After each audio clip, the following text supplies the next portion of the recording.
All right. One of the great things about having these videos is that I get to introduce the world to our insanely awesome team. And this is our client relations team. We got Troy Goldberg, who's the manager of this team, his incredible wife, Nicole Goldberg, Jen McDonald, who is the sister of our longest serving paralegal, Kerry McDonald, and Marisol Lake, who has joined us, I guess, about 3 months ago, who is a remarkable business person under any way, shape, or form you can evaluate. And these are the people that you speak with when you call, you chat, you email, and your account is down, your listing is down, some seller's doing something dirty against you. And we're going to be talking about today are hacking cases. And this is actually a training video internally, but I wanted the whole world to see who our team is and get to know them. So guys, let me start with the basic history of hacking cases on Amazon. And it really started, I guess, about 4, 5, 6 years ago when there was a sudden huge amount of sellers calling us and emailing us that their accounts were being hacked. And what was going on is someone was going into their accounts and changing their bank accounts so that their distributions were going to like Costa Rica, going to Eastern Europe, going other bank accounts other than their own. And all of a sudden they weren't getting their money because the money was going elsewhere. And we had about, I don't know, maybe 24 of these cases, and Amazon's lower level teams just wasn't resolving them quickly enough because the sellers didn't want to stop selling. They didn't want to blow up their ODR rates or anything, but yet they weren't getting paid. So what we did is we took all the cases, we drafted demands for arbitration for all of them at once, and I took them on a silver platter and brought them over to Amazon's outside counsel. And his practice was just starting to boom, getting Amazon's business. And I said, hey, I got 24 new files for you. I hope you can handle these cases. I hope Amazon gives you this business. Let's try and resolve these things. And he was very grateful that he got the files. His practice started to explode, and we resolved every single one of the cases. And Amazon refunded every single dollar.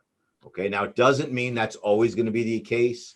It doesn't mean we won one case one time, we're going to win it again. We can never guarantee results, but that's what happened. So the biggest question that sellers usually come to you guys with is what when it comes to hacking? Usually it's, why is this happening to me? How do I go about getting some sort of resolve and getting into my account and access to changing any of my passwords so that this doesn't occur in the future? Okay, so why me, right? Why me? And then what do I do about it? Yes. Okay, Troy, you got clients asking you any questions other than why me and what to do about it? Just how do they do this? Like, how are they accessing my listing and changing my listing? Nicole, have you had any people call you with hacking issues and questions? Yeah. Today we had a seller call and she didn't know, she said her buyer account was attached to her seller account. Her buyer account got hacked and didn't know why or how to now get into her seller account, but she doesn't even know who to contact at Amazon. Got it. Okay. These are all really great questions, and these are the questions that sellers have. So let's talk about it. So Marisol, the why me, okay? When you speak with a client about why is their account hacked, we don't really have a great answer. We don't know why their particular account got hacked when there are probably, hundreds of thousands or millions of sellers doing the same thing. But one of the things that we learned is that Amazon will always blame the sellers for problems, right? Or almost always. And they do the same thing here. And what Amazon said, it's a seller's failure to use two-step verification. And what was really interesting is Amazon's lawyers told us that they believe the accounts get hacked because sellers are using similar email addresses and similar passwords in other accounts, right? So let's say Troy is using Troy G at AmazonSellersLawyer.com to sign up for his Microsoft account, right? And his password is Troy1234. And if someone hacks into the Microsoft account, they then will try and hack into his Amazon account using the same password and the same email address. So Amazon blames Microsoft, they blame the sellers, and that's one of the why me's, okay? We've also seen hacking occur where there are groups of sellers at Amazon trade shows, for example, and people are giving email addresses out to, like, you know, vendors or sources of products. And they do that, and that sort of starts down the path of trying to track sellers and hack into their accounts. And we've seen this, you know, around the world. All right, Marisol, your next question was how to address it, right? Correct. So the way we address these things is usually to, one, tell our client about this, you know, the password protection, tell them to get on two-step verification. We notify Amazon through different email addresses and let them know that there's a hacking issue. And only when necessary will we go to their legal department. Okay, we have great working relationships with them, but we also don't want to go to them like, you know, crying wolf too often. But that's really how we address it. We tell the seller how to get better control out of the account, better security. And we also go to Amazon's lower teams. And then we can also go to Amazon's outside counsel. None of these cases went through a full-blown arbitration as far as I can remember. They were all resolved, you know, amicably. Troy, you asked about how do they access the listings? Yeah. What did you hear from the clients you spoke to? Well, I think actually one of the reasons they're attacking these is to try to attach their product to the reviews that the other listing already has. Yeah, this is one of the seller dirty tricks, some of the hacks that sellers use. So if they get into the listing and they can alter it to match their product rather than our client's product, they kind of piggyback onto the great reviews that our client earned through an awesome product. Those are a little bit difficult. Then we're dealing with Amazon's listing team and letting them know that the listing was changed from what it was initially to benefit this dirty, you know, this bad seller who's trying to steal the sales. What the sellers can do if they don't have brand registry is that they can maintain screenshots of what the listing looked like when they created it, so it matches the product. What our clients need to be careful if it's that type of hacking, if it's a listing hacking, is our seller has to be really careful not to deliver products to a consumer that don't match the listing when the consumer observed it, right? Because the consumer doesn't know it's been hacked. So if they go on there and like, hey, you know, I want this mouse, okay, and the seller's selling white Apple mouse, right? Deliver it. But if the listing was changed to black, you don't want to send the consumer a white one because that's not what the consumer is expecting. And Amazon is still consumer centric. You know, we all know Amazon comes first, then the consumers, you know, sellers are like, you know, God knows where. All right, Nicole, tell me your question again. So she was having trouble accessing anybody, getting anybody on the phone or having anybody respond to her from Amazon. And she had her buyer account hacked. Her seller account was locked. She was locked out of, and she had no verification. There was no verification. She couldn't get verified to get back into the seller account, but she couldn't get anybody on the phone. So where do they, if they want to handle it themselves, who do they contact?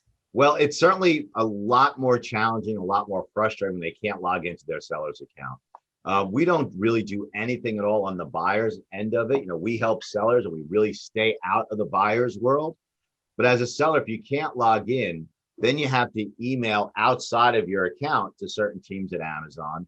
And those cases might be ripe to go straight to Amazon's outside counsel.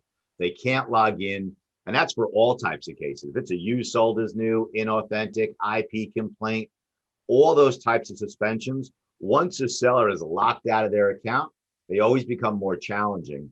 The hacking will sometimes cause them to be locked out, like they'll hack into the account, then they'll change their password and they can't get back in. And the reset password often just goes in a vicious cycle. They reset it, they get in, they get kicked back out, you know, over and over and over again. But those cases where the seller cannot log into their seller's account, those are really good cases for us to handle because we have these relationships with Amazon's outside counsel. And those guys won't admit, that this relationship started because I hand delivered a couple of dozen new files, but I believe that's what occurred. I believe that's what sent this law firm on the path of getting so many cases. And we deal with them on every single arbitration, outside of hacking cases. That's always the firm that we deal with. We've had, I don't know, dozens of arbitrations with them and cross-examine, their executives, their lawyers, and we plug them for information. So to answer your question, okay, if they can't sign in, it's more challenging, but that's a good case for us to go to Amazon's outside counsel. Marisol, any other questions? Anything you're unclear about when it comes to hacking issues?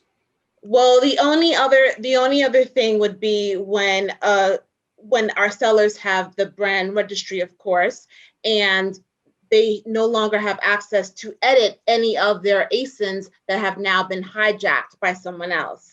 I'm really glad you brought up brand registry because I forgot to hit that. It's a really, really great question. So brand registry is supposed to give sellers control over the listing and preventing Amazon hijackers, right, from changing it. That's one of the things you get by brand registry. Except brand registry doesn't protect your listing from Amazon. And oddly enough, Amazon allows people and companies who have Amazon vendor accounts to change the listings.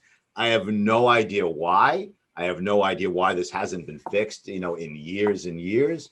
But if someone is an Amazon vendor, meaning they serve as a wholesaler to Amazon, and then Amazon acts as a retailer, vendors for some reason have the ability to change the listings. And we've been very successful at getting the listings changed back to the brand registered listing, but we have no way of preventing it. So it's not uncommon. We can fix the problem. We can get the problem fixed, but we can't stop it in advance. And we lack the ability of stopping it from happening over and over again. It's just one of the glitches on Amazon. You guys would probably agree. Amazon has a lot of warts. You deal with people who have nothing but problems on Amazon, but it also gives sellers all over the world insane opportunities, to succeed and sell globally, with a cell phone and a credit card, which I think is remarkable. Jen, did you have any questions? Basically, I guess my biggest question is I've seen many times where the buyer side of the account gets suspended due to some type of fraudulent activity using gift cards, what have you, which does actually lock them out of their seller account as well. And I guess my question is, I know it's not clear, but how can we, in a sense, figure out the difference if it's something that actually happened or if it's a hacking? Okay, so anything you see with gift cards, okay, should set up big, giant red flags. Amazon is really strict in its TOS when it comes to gift cards. And if you spend $50 and you buy a gift card, right, that gift card is not transferable, which really doesn't make a whole lot of sense. The whole reason you're getting a gift card is to transfer it to somebody else. But there is also a boatload of fraud that goes on using gift cards, where people who use gift cards to buy products, to resell the products on Amazon, they're buying the gift cards in bulk from like Home Depot, right? Or they're giving incentives on gift cards. So if a client calls you with a gift card issue, a red flag should go up immediately. In fact, I can't remember a gift card case where our client wasn't doing something a bit shady. Okay. So really keep a red flag. That's a red flag there at gift cards issues, especially if you're talking about, thousands of dollars in gift cards or multiple gift cards. Okay. We've never had a case where it's like, hey, I got $100 gift card from my birthday and it caused a problem. It's never been the case. So Amazon sellers, if you're doing stuff with gift cards, be super careful. Don't get caught, because Amazon's algorithms look for it. And in terms of the buyer's account getting hacked into, we're really unable to help the buyer's account side of it. And if it's a gift card case, you may want to try and get your money back. Okay, guys, thank you. I love that we recorded this training session. We're going to use this as content for sellers. They get to meet you, know who you are, see who you are. And they also learn about hacking in this issue and staying away from gift card scams. All right, guys, thank you very much. Get back to helping sellers. And if you're watching this, if you're a seller, please make sure you like this video, you share this video. And if you want a free copy of our book, The Amazon's Guide to Trademark Law, The Amazon's Guide to Copyright Law, our book on Chinese intellectual property law, the Amazon Law Library, you see Nicole on the screen? Send her an email, NicoleG@AmazonSellersLawyer.com, or scroll down right now and be like, Nicole, send me a free copy of the book, and she will get on it right away. All right, guys, enjoy the rest of your day. Talk to you soon.